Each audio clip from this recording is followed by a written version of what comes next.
नमस्कार दोस्तों, स्वागत है आप सभी का जीएसवे के ऑफिशियल यूट्यूब चैनल पे। दोस्तों आज हम डिस्कस करेंगे एसएससी एमटीएस के संविधान से संबंधित प्रीवियस ईयर के प्रश्नों के बारे में।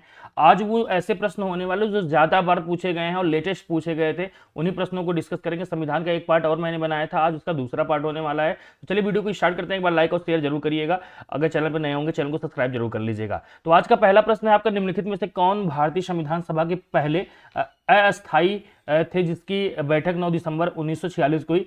अध्यक्ष की बात हो रही है, पहले अध्यक्ष अस्थायी रूप से। ऑप्शन दिया है डॉक्टर राजेंद्र प्रसाद, डॉक्टर सत्यनारायण सिन्हा, पंडित जवाहरलाल नेहरू या डॉक्टर बाबा साहब अम्बेडकर। तो इसका सही जवाब आपका सत्यनारायण सिन्हा हो जाएगा, याद रखिएगा। ये आपके अस्थायी सदस्य थे। और अस्थायी रूप से अगर हम बात करें तो अस्थायी सदस्य अगर आपसे कभी पूछे तो अस्थायी सदस्य आपका डॉक्टर राजेंद्र प्रसाद हो जाएगा। इनको बना लिया गया था आपका 11 दिसंबर 1946 को, इनको अस्थायी रूप से बना लिया गया था। अगला प्रश्न है आपका कि संविधान सभा ने संविधान को अंतिम रूप से किस दिन पारित किया? अंतिम रूप से पूछा है यहां पे कि अंतिम रूप से किस दिन पारित किया। ऑप्शन है 15 अगस्त 1947, 15 दिसंबर 1948, 26 नवंबर 1949 या 26 जनवरी 1950। तो इसका सही जवाब आपका हो जाएगा 26 नवंबर 1949। इस दिन संविधान सभा ने इसको पारित कर दिया था। लागू हुआ है ये 26 जनवरी 1950 से। ठीक है, इस दिन क्या हुआ है? लागू हुआ है। तो ये भी याद रखिएगा, इससे भी संबंधित प्रश्न आपका पूछा जाता है। 2017 में ये प्रश्न पूछा गया था। नेक्स्ट है आप सभी का, भारतीय संविधान का कौन सा अनुच्छेद कानूनों के समान संरक्षण और कानून के समक्ष समानता प्रदान करता है? ऑप्शन है आर्टिकल 60, आर्टिकल 42, आर्टिकल 14 या फिर आर्टिकल 30। तो इसका सही जवाब आपका हो जाएगा अनुच्छेद 14। इसके तहत आपका अगर हम बात करें यहाँ पे कानून के समक्ष समानता और प्रदान किया गया, समान संरक्षण भी है। ठीक है, चलिए नेक्स्ट बढ़ते हैं। नेक्स्ट है, भारतीय संविधान के किस अनुच्छेद में कहा गया है कि किसी भी व्यक्ति को एक ही अपराध के लिए एक बार से ज्यादा सजा नहीं मिलेगी? ऑप्शन है 28, 21 ए, 20 या 18। तो अगर हम बात करें यहां पे कि एक से ज्यादा सजा नहीं मिलेगी तो ये आपका अनुच्छेद 20 हो जाता है। 20 के अंतर्गत साफ साफ शब्दों में कहा गया है कि आपको दोष सिद्धि से संरक्षण है। ठीक है, दोष सिद्धि से आपको संरक्षण प्राप्त है, संरक्षण। ठीक है, याद रखिएगा। तो दोष सिद्धि से संरक्षण है आपका, इस वजह से यहां पे एक अपराध के लिए 2 बार सजा आपको नहीं मिल सकती, 2 या 3, कभी भी एक ही बार आपको सजा मिलेगी, याद रखिएगा। आर्टिकल 18 की बात करें, उपाधियों का अंत, उपाधियों का अंत है। यहां पे उपाधियों का अंत कर दिया गया कि उपाधि कोई नहीं ले सकता है। 21 आप सभी को पता है कि यह शिक्षा का अधिकार है, राइट टू एजुकेशन है, राइट टू एजुकेशन, याद रखिएगा। अगला आपका, भारतीय संविधान का इनमें से कौन सा अनुच्छेद शोषण के विरुद्ध अधिकार प्रदान करता है? तो शोषण के विरुद्ध अधिकार 22 से दिया है, 25 दिया है, 23 है या फिर 21। तो शोषण के विरुद्ध अधिकार आपका अनुच्छेद 23 हो जाता है, याद रखिएगा। आर्टिकल 23 हो जाएगा। हमारे संविधान की अगर हम बात करें तो 2 आर्टिकल हैं इससे संबंधित। शोषण के विरुद्ध अधिकार आपका 23 और 24 में कहा गया है। इन दोनों में क्या है भैया? शोषण के विरुद्ध अधिकार है। शोषण के विरुद्ध अधिकार, शोषण के विरुद्ध आपका अधिकार। अब अगर आर्टिकल 23 की हम बात करें यहां पे, तो 23 में सीधा शब्दों में लिखा गया है बलात् श्रम एवं मानव दुर्व्यापार। तो मानव दुर्व्यापार से यहां पे क्या है? प्रतिषेध है, प्रतिषेध। और अगर आर्टिकल हम 24 की बात करें यहां पे, तो आर्टिकल 24 में जो कहा गया है वो ये कहा गया है कि यहां पे कि 14 वर्ष से कम उम्र, ठीक है, उम्र के बच्चे जो होंगे उनसे आप कारखानों वगैरह में काम नहीं करा सकते। ठीक है, खानों में काम नहीं। तो याद रखना, कोई भी काम नहीं करा सकते हैं आप कारखानों वगैरह में। आर्टिकल 22 की अगर बात करें यहां पे, तो गिरफ्तारी से कुछ संरक्षण है आपका, गिरफ्तारी से संरक्षण प्राप्त है आपको, गिरफ्तारी से संरक्षण है।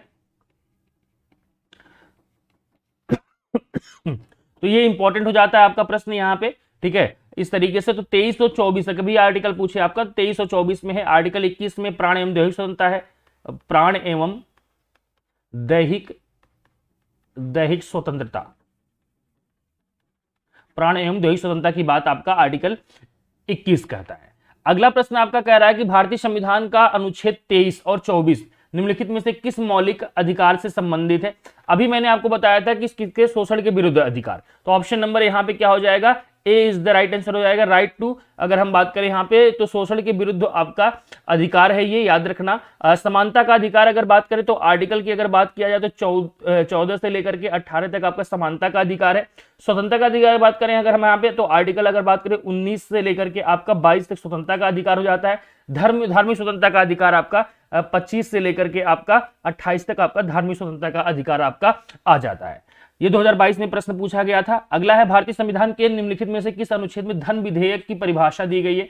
तो धन विधेयक के बारे में बात कर रहा है तो धन विधेयक आपका क्या हो जाता है, आर्टिकल 110 में आपका धन विधेयक दिया गया, साफ साफ शब्दों में याद रखना, इसको इंपॉर्टेंट प्रश्न है ये।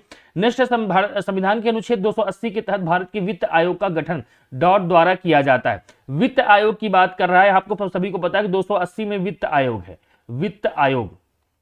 वित्त आयोग आपका कितने में, 280 में है। तो इसका वित्त आयोग का गठन जो करता है वो करता है राष्ट्रपति करेगा, याद रखिएगा। वित्त आयोग का गठन राष्ट्रपति करता है। ऑप्शन नंबर यहाँ पे D is the right answer हो जाएगा। अगला है भारतीय संविधान का निम्नलिखित में से कौन सा अनुच्छेद नागरिकों के लिए समान नागरिक संहिता से संबंधित है।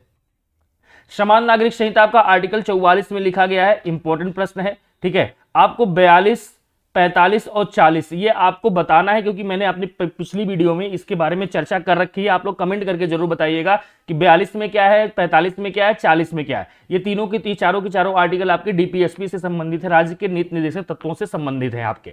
अगला प्रश्न आपका भारतीय संविधान का कौन सा अनुच्छेद भारत में समान नागरिक संहिता को स्थापित करता है। देखिए फिर से वही प्रश्न पूछा, समान नागरिक संहिता की बात कर रहा है, इसका मतलब ये इंपॉर्टेंट प्रश्न है, बार बार पूछा जाता है। 2019 में ये पूछा गया था तो इंपॉर्टेंट हो जा रहा है वही आर्टिकल, यहाँ पे 44 हो जाएगा, याद रखिएगा।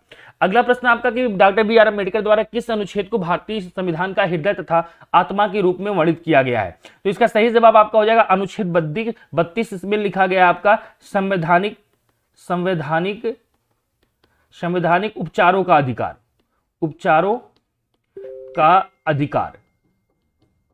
संवैधानिक उपचारों का अधिकार है आपका आर्टिकल 32 में। और इसी को भीमराव अम्बेडकर साहब ने संविधान की आत्मा कहा है। लेकिन अगर इस तरीके से पूछे प्रश्न कि संविधान की आत्मा क्या है, तो वो आपका प्रस्तावना हो जाएगा, प्रस्तावना, ठीक है। अकॉर्डिंग टू भीमराव अम्बेडकर पूछेगा तब आर्टिकल 32 होगा, याद रखिएगा। प्रस्तावना जो हमारी है ये संविधान की क्या है, आत्मा है, आत्मा, याद रखना, ठीक। चलिए आगे बढ़ते हैं। अगला प्रश्न है कि इस भारतीय संविधान की कौन सी विशेषता ब्रिटेन के संविधान से उधार ली गई है। तो ब्रिटेन के संविधान से हमने क्या लिया, मौलिक अधिकार लिए हैं, फंडामेंटल राइट हमने ब्रिटेन के संविधान से लिया है। अगर बात करें यहाँ पे, ठीक है, संसदीय सरकार अगर हम बात करें यहाँ पे तो आपका हमने सॉरी यहाँ पे क्या ब्रिटेन, अच्छा ब्रिटेन पूछा है ना, हाँ संसदीय सरकार हो जाएगा इसमें, ब्रिटेन पूछा है, ये हमने लिया है कहाँ से, ब्रिटेन से हमने लिया है। मौलिक अधिकार हमने यूएसए से लिए हैं, ठीक है, यूएसए से लिए हैं, याद रखना। और यहाँ पे मौलिक कर्तव्य हमने कहाँ से किया, रशिया से हमने मौलिक कर्तव्य, उसमें सोवियत यूनियन हुआ करता था, ये याद रखना। तो ये इंपॉर्टेंट है, ये वाला आपका ये आपका ऑप्शन नंबर बी होगा, ठीक है, क्योंकि यहाँ पे ब्रिटेन लिखा हुआ है, मुझे अमेरिका लग रहा था, तो क्या हो जाएगा, ब्रिटेन यहाँ पे होगा, याद रखना। तो ब्रिटेन से जो लिया हमने, संसदीय सरकार हमने ब्रिटेन से लिया हुआ है। अगला प्रश्न, भारत के केंद्र शासित प्रदेशों निम्नलिखित में से कौन संभालता है। ठीक है, केंद्र शासित प्रदेश की अगर हम बात करें, इसके लिए एक आर्टिकल आता है हमारे सामने निकल करके, एक आर्टिकल आता है जो काफी इंपॉर्टेंट है, अब पूछा भी जाता है। देखिए इस तरीके के प्रश्न बहुत बार पेपर में आपके बने हुए हैं, तो इंपॉर्टेंट हो जाता है ये। तो यहाँ पे अगर हम बात करें आर्टिकल 239 के तहत अगर हम बात करें तो यह आपका राष्ट्रपति करता है। ठीक है, गवर्नर कौन करेगा, राष्ट्रपति करेगा या फिर उसके द्वारा नियुक्त किए गए कोई अधिकारी। ठीक है, चलिए अगला है कि भारतीय संविधान की कौन सी विशेषता देश में सरकार के एक से अधिक स्तरों के अस्तित्व का उल्लेख करती है।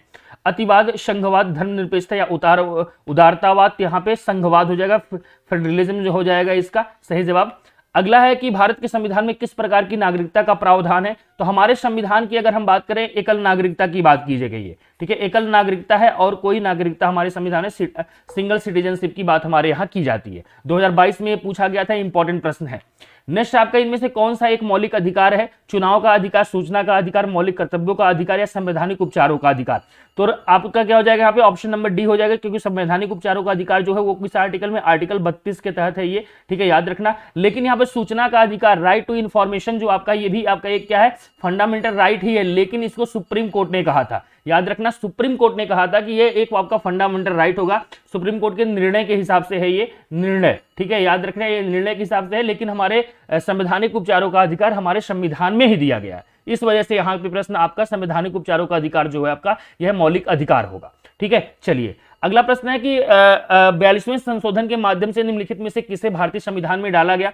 तो 42वां कॉन्स्टिट्यूशन अमेंडमेंट कब हुआ था, ये हुआ था आपका 1976 में, ठीक है, 1976 में हुआ था, इसके माध्यम से फंडामेंटल ड्यूटी डाली गई थी, ठीक है। तो यहाँ पे मौलिक कर्तव्य हो जाएंगे, याद रखिएगा मौलिक कर्तव्य फंडामेंटल ड्यूटी डाली गई थी, आप सभी को पता है कि 10 मौलिक कर्तव्य डाले गए थे, 10 फंडामेंटल ड्यूटी होगा, फंडामेंटल ड्यूटी आपका डाला गया था 10, टोटल 10 डाले गए थे आपके।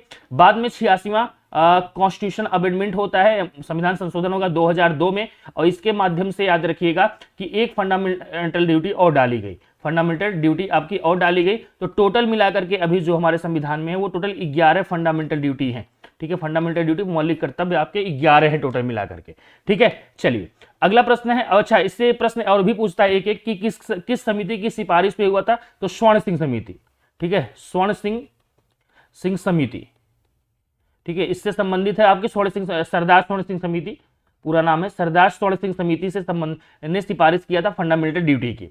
अगला प्रश्न आपका भारतीय संविधान का अनुच्छेद 32 किससे संबंधित है। अनुच्छेद 32 वही आपको मैंने बताया ना अभी, संवैधानिक उपचारों का अधिकार, ठीक है, संवैधानिक उपचार का अधिकार। तो ये बार बार पूछा जा रहा है इसलिए इंपॉर्टेंट हो जाता है, याद रखिएगा। नेक्स्ट आपका भारतीय संविधान का कौन सा अनुच्छेद विभिन्न आधारों पर भारतीय नागरिकों के साथ भेदभाव से संबंधित है। भेदभाव, तो भेदभाव वाला जो आपका है वो आर्टिकल 15 है, आर्टिकल 15 में भेदभाव से संबंधित प्रावधान किए गए हैं आपका। इसमें कहा गया है कि जाति, धर्म, मूल वंश, स्थान के आधार पर भेदभाव से प्रतिषेध है, ठीक है, याद रखिएगा, ठीक है, प्रतिषेध। तो यहां पे भेदभाव से आपका प्रतिषेध किया गया है कि किसी भी प्रकार का धर्म, जाति, धर्म, मूल स्थान, वंश, स्थान, मूल धर्म, वंश के आधार पे आपके साथ भेदभाव नहीं किया जाएगा। ये बात आप सभी को पता होनी चाहिए, इंपॉर्टेंट है। आर्टिकल 11 में नागरिकता से संबंधित प्रावधान है, 13 में यहाँ पे भाषा दी गई है, भाषा किसके लिए, फंडामेंटल राइट के लिए, फंडामेंटल राइट के लिए भाषा दी गई है। और आर्टिकल 19 आपको सभी को पता है कि वाक एवं अभिव्यक्ति की स्वतंत्रता है, ठीक है, अभिव्यक्ति, वाक एवं अभिव्यक्ति की स्वतंत्रता आपका आर्टिकल 19 में दिया गया है। नेक्स्ट आपका जीवन का संरक्षण तथा व्यक्तिगत स्वतंत्रता भारतीय संविधान के किस अनुच्छेद में दिया गया। जीवन, ठीक है, या जीवन का संरक्षण तथा व्यक्तिगत स्वतंत्रता आपका आर्टिकल किसके अंतर्गत आता है, आपका आर्टिकल 21 के अंतर्गत आएगा, याद रखिएगा। राइट टू आपका जो आपका प्राइवेसी वगैरह सब इसी में आता है, ठीक है, याद रखना। अगला प्रश्न, भारतीय संविधान पानी के अधिकार की अगर हम बात करें तो भी जीवन के अधिकार से संबंधित ही है आपका, ये भी आपका किसके अंदर आएगा, जीवन, ठीक है, जीवन लाइफ के में आता है, पानी के अधिकार आपका जीवन है, लाइफ है, याद रखना। अगला है यहाँ पे कि भारतीय संविधान में अनुच्छेद 43B के रूप में जोड़ा गया था, मौलिक अधिकार, मौलिक कर्तव्यों, राज्य के नीति निर्देशक तत्वों या फिर संवैधानिक निकाय। तो 43B आपका कहां पे आएगा, ये आपका डीपीएसपी में आ जाता है, आपका ऑप्शन नंबर सी हो जाएगा। नेक्स्ट आपका संविधान के किस भाग में नीति निर्देशक तत्वों का उल्लेख किया गया है। तो अगर हम पार्ट की बात करें तो भाग 4 में है, ठीक है, तो यहाँ पे ऑप्शन नंबर बी हो जाता है। भाग 4 में आपका फंडामेंटल क्या है, डीपीएसपी दिया गया है। डीपीएसपी जो आपका है वो पार्ट, ठीक है, पार्ट 4 में है, ठीक है, पार्ट 4 में है, याद रखिएगा। आर्टिकल की बात करें अगर हम यहाँ पे तो आर्टिकल इसका 36 से लेकर के 51 तक हो जाता है, याद रखना। अगला प्रश्न है कि सरकार की राष्ट्रपति प्रणाली के अधीन कार्यकारिणी के सदस्य विधानमंडल के दोनों सदनों से लिए जाते हैं, केवल लोकसभा के होते हैं, विधानमंडल के किसी भी सदन के सदस्य नहीं होते, नियुक्त के बाद विधानमंडल के सदस्य बनते हैं। तो इसका सही जवाब आपका ऑप्शन नंबर सी हो जाएगा, विधानमंडल के किसी भी सदन के सदस्य इसमें नहीं होते हैं, याद रखना। 2019 में पूछा गया था ऐसा प्रश्न। अगला है आपका कि राज्य का प्रमुख तथा भारत का सर्वोच्च औपचारिक अधिकारी कौन होता है। राज्य का मतलब यहाँ पे देश से है, ठीक है, राज्य का मतलब यहाँ पे देश से है, तो राज्य का जो प्रमुख है वो आपका कौन होगा, राज्य मतलब देश का जो प्रमुख और सर्वोच्च अधिकारी कौन हो सकता है भैया, यहाँ पे राष्ट्रपति ही होता है, यह भारत का प्रथम नागरिक भी होता है। अगला प्रश्न है भारतीय संविधान में राष्ट्रपति चुनाव के बारे में कौन से अनुच्छेद में चर्चा की गई है। तो राष्ट्रपति चुनाव आपका अनुच्छेद 54 में है, आर्टिकल 44 में है, याद रखना, नोट कर लीजिएगा कहीं पे। नेक्स्ट आपका भारत का राष्ट्रपति होने के लिए न्यूनतम उम्र क्या होनी चाहिए? न्यूनतम उम्र पूछा है, 2022 में ही पूछा था, तो कितना होना चाहिए भैया? 35 वर्ष। 35 वर्ष की आयु पूर्ण कर चुका हो, याद रखना। चलिए अगला है आपका कि निम्नलिखित में से कौन भारत के सभी केंद्रीय विश्वविद्यालयों का कुलाध्यक्ष विजिटर होता है? तो भारत के राष्ट्रपति होते हैं। सभी केंद्रीय विद्यालय जो है, सेंट्रल यूनिवर्सिटी जो होती हैं, उनके कुलाध्यक्ष या फिर विजिटर जो होते हैं वो राष्ट्रपति होता है। अगला है भारत का प्रथम विधि अधिकारी इनमें से कौन होता है?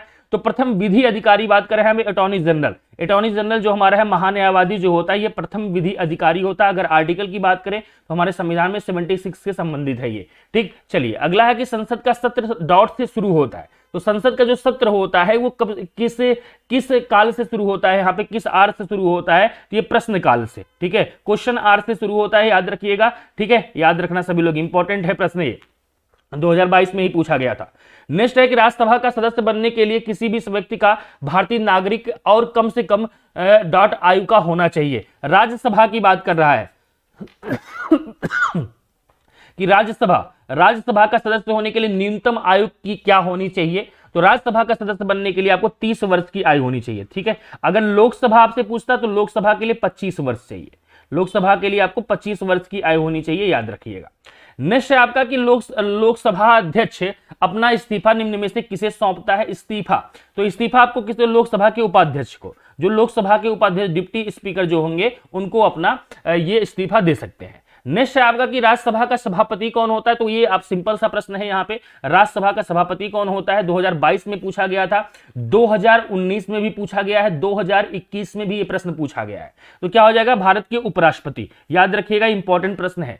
नेक्स्ट है आपका भारत में कानून बनाने का अंतिम अधिकार किसके पास है? तो भारत में कानून बनाने का अंतिम अधिकार जो है वो संसद के पास है, याद रखना, पार्लियामेंट के पास है और किसी के पास नहीं है।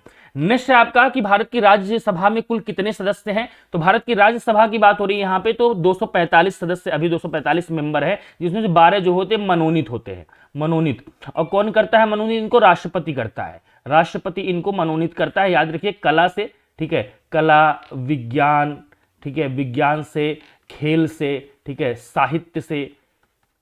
साहित्य आदि क्षेत्रों से इसको मनोनीत किया जाता है। जो वहां पे अच्छे काम कर रहे होते हैं उनको मनोनीत किया जाता है, 12 लोगों को राष्ट्रपति के द्वारा। ठीक है, चलिए तो आज की हमारी वीडियो यहीं समाप्त होती है। जो 35 क्वेश्चन मैंने कराए हैं इनको जरूर आप देख लीजिएगा, अपने दोस्तों को शेयर कर दीजिएगा, क्योंकि ये बहुत इंपॉर्टेंट प्रश्न है, बार बार रिपीट किए गए हैं पर एसएससी एमटीएस के पेपर में, तो ये बहुत इंपॉर्टेंट हो जाता है। तो दोस्तों एक बार वीडियो को लाइक जरूर कर दीजिएगा, शेयर कर दीजिएगा, अगर चैनल पर नए होंगे चैनल को सब्सक्राइब जरूर कर लीजिएगा और बेल आइकन को प्रेस कर लीजिएगा, जिससे आपको नोटिफिकेशन टाइम पे मिल पाए क्लास की। तो आज के लिए दोस्तों बस इतना ही। Thank you so much, bye bye, take care, good night.